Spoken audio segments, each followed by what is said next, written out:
Senhoras e senhores, sejam bem-vindos ao canal Estudos em FIIs para uma noite de uma batalha épica entre FIIs e FIINFRAs. Dois adversários de bastante peso. Coloquei aqui a imagem do Pride ao final. Quem lembra dessa luta do Pride, né? O Arona versus Maurício Shogun. Então, o que a gente vai ver nesse vídeo aqui do lado dos FIIs? Principais atributos, né? Qual que é o cartel dos FIIs aí? Questão de imposto. E do lado dos FIINFRAs, mesma coisa. A gente vai analisar os atributos, vai analisar a questão de imposto e, por final, a grande decisão por rentabilidade. Quem será que vai ganhar a nossa disputa de hoje? Então, nesse comparativo, vamos começar pelos lados aqui dos FIIs. Gostaria de apresentar para vocês, para quem já conhece, isso é repetição, para quem ainda não conhece, vale a pena conhecer, né? Bom, os FIIs trabalham o quê? Com regime caixa, pessoal. Isso é importante que a gente saiba. Então, o que quer dizer esse regime caixa? Na verdade, os FIIs, eles têm as entradas dele, os FIIs de CRIs, né? Eles vão receber o quê? Juros e correção monetária mensal, proveniente das dívidas que eles têm. Os FIIs de tijolo vão receber o equivalente a um aluguel mensal. Então, guarde essa palavra, mensal. A gente vai usar ela bastante daqui para frente.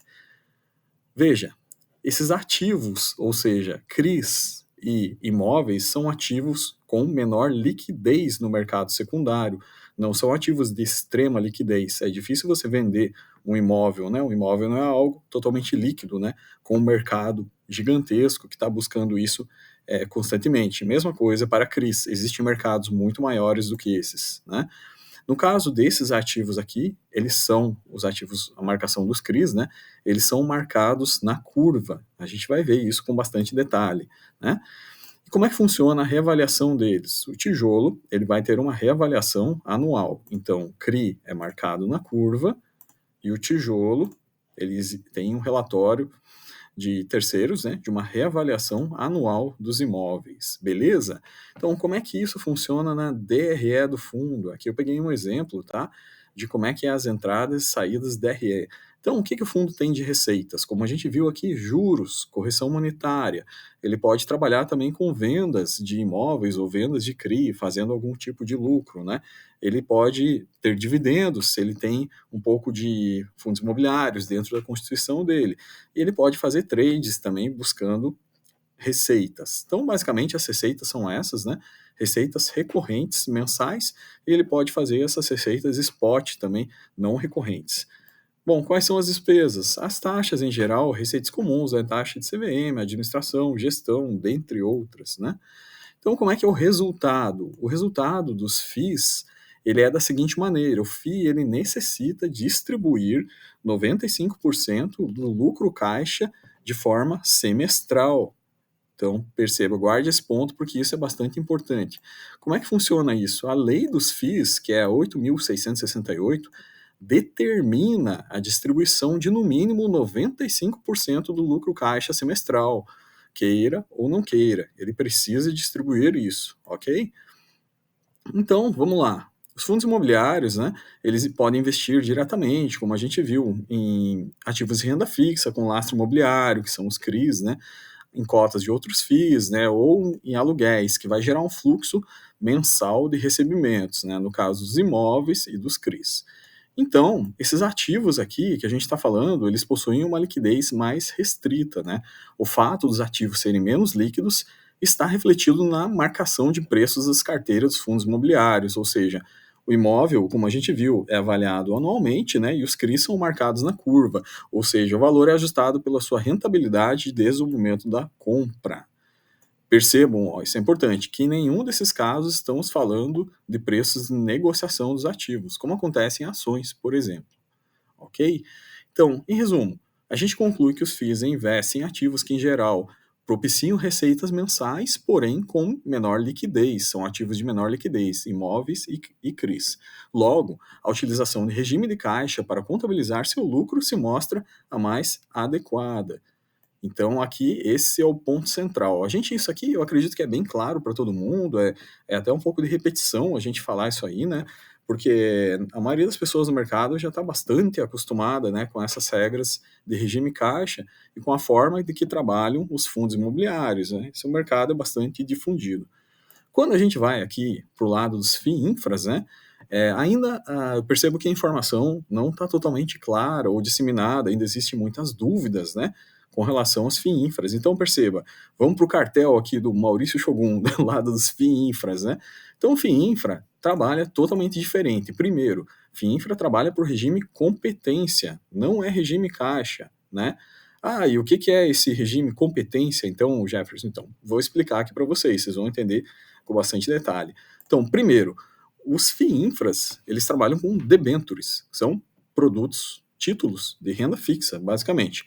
Esses títulos aí, de renda fixa privada, né?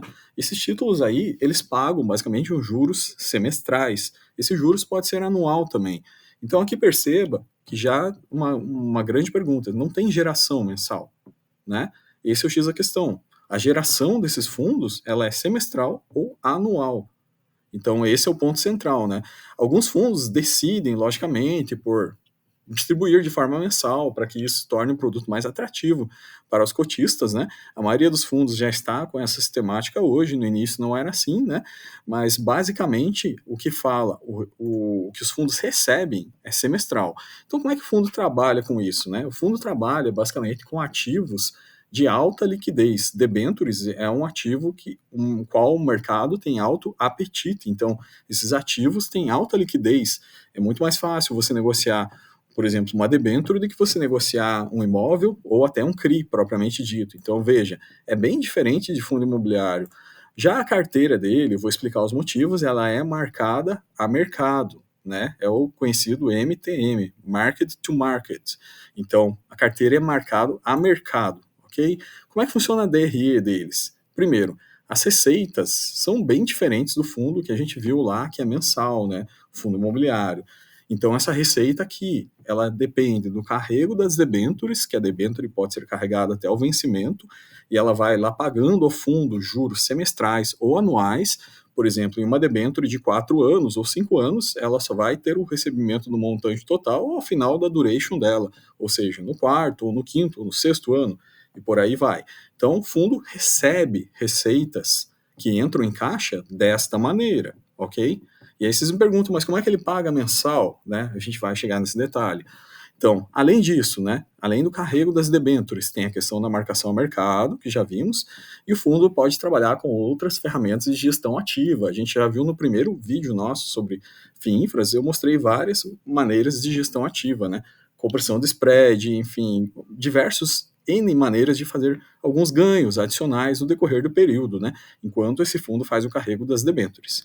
Bom, as taxas, basicamente as mesmas, né? E o resultado, aqui a coisa muda bastante de figura. Então, o resultado do fundo, ele vai distribuir sempre o VP atual menos o VP inicial.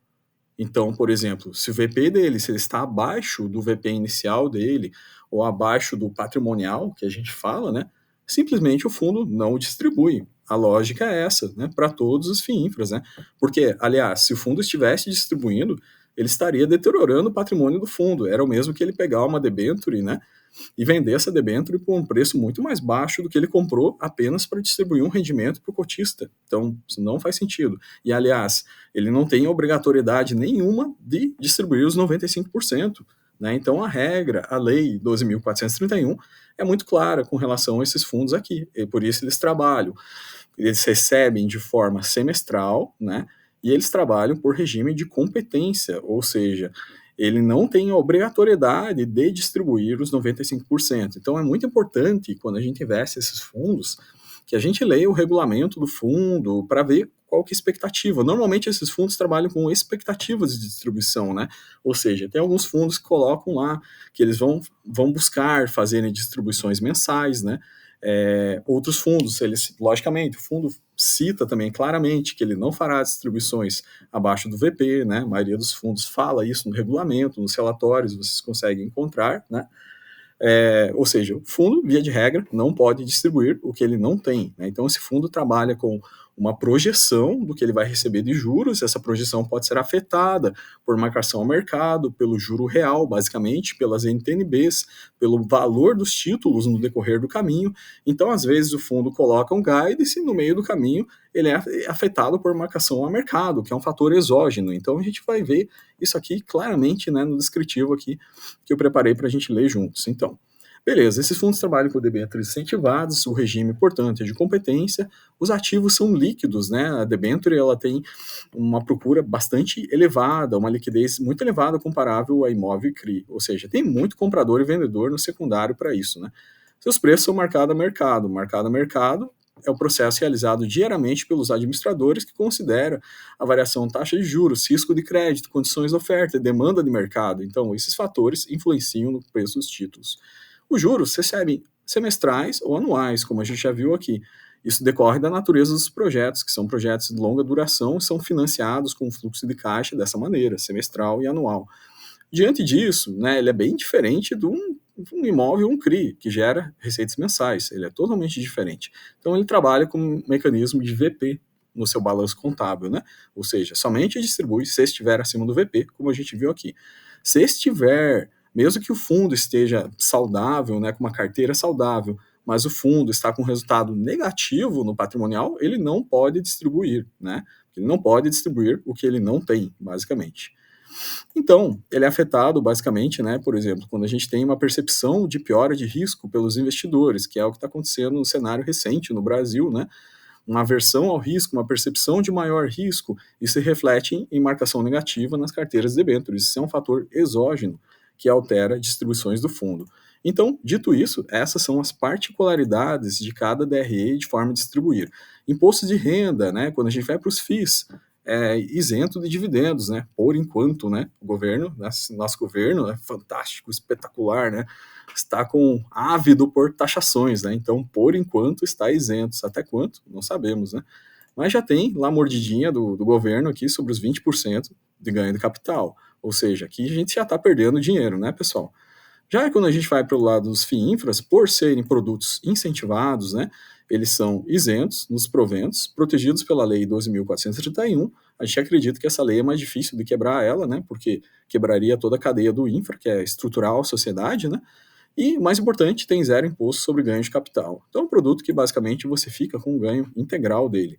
E para fechar o vídeo, a grande decisão, né, que a gente precisa analisar, rentabilidade. Então, como é que a gente vai ver essa questão de rentabilidade?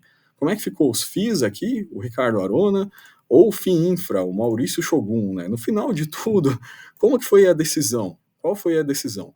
Então, para essa decisão, eu coletei uma amostragem aqui. Logicamente, isso aqui é uma opinião bastante particular, um critério de amostragem também. Mas eu peguei, basicamente, oito FIIs bastante relevantes na nossa bolsa, né? Bastante, eu diria, investíveis, né? FIIs de alto nível aqui. E comparei ele também com a mesma quantidade de FIINFRAs, ok? Com o mesmo nível de qualidade aqui. Então, os amarelinhos são aqui nossos FIIs e os verdes são os FIINFRAs. Então, perceba como está bem distribuído a rentabilidade total nos últimos 12 meses, representada pelo ganho de valorização de cota, mais dividendo, por exemplo, no KNRI, foi espetacular, foi 25%, né? A cota valorizou muito, né, pessoal? Pelo ciclo que a gente teve aí de Selic também, basicamente, a expectativa de Selic baixar. O BODB, já o segundo fundo de infra, ficou com 18%, aqui na sequência, HGRU, KNCR com 17%, 16%, 17%. Na sequência vem um pelotão aqui dos FIINFRAs, Juro, 16 praticamente, o XPID, 14,5, BDIF, 14, CADIF, quase 14 também. E aí alterna, né, mais alguns aqui, ó, HGCR, CVBI, mais FIIs aqui, eles vão se alternando, né, e que conclusão a gente tira disso, né? Se a gente fizer uma média dessa espaço amostral que a gente analisou aqui, de 8 fundos relevantes de cada setor, a gente vai chegar a essa média aqui, ou seja, basicamente teve um KO aqui, um empate técnico, né? Ou seja, os FIIs renderam basicamente igual aos FIINFRAs, né? Só que aqui a gente tem que ficar atento ao detalhe, né? Que a gente não pode perder aquela parte do imposto por ganho de capital nos FIIs, isso pode baixar um pouco o valor. Bom, para fechar o vídeo, né, basicamente, um fato relevante é que os FIINFRAs, eles têm sempre um target de superar o IMAB, né? Então, quando a gente pega os gráficos históricos do IMAB, o IMAB, né, que são a média das NTNBs, a gente percebe que o IMAB é um indicador quase intransponível de bater. O CDI chega perto dele, mas não consegue vencer, e o IPCA, por exemplo, o IPCA mais 6, que seria um bom benchmark, também acaba ficando abaixo dele. Então, esse é a visão geral do vídeo, né? Deixo esse vídeo como um resumão para vocês aqui. Espero que tenham gostado, né, dessa nossa batalha épica de FIIs. Voltamos no próximo vídeo. Grande abraço.